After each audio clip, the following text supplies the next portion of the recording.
This week for the plant of the week, we have the Rose of Sharon. This gorgeous plant is a great specimen ornamental plant for our gardens because it has these showy, gorgeous flowers.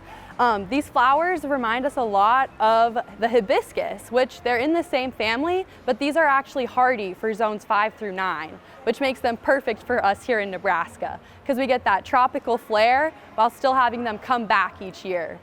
One of my favorite things about them is the size that they can get to. These guys are going to get really, really big, typically ranging 8 to 12 feet in size. So when you plant them, they need some serious space to grow.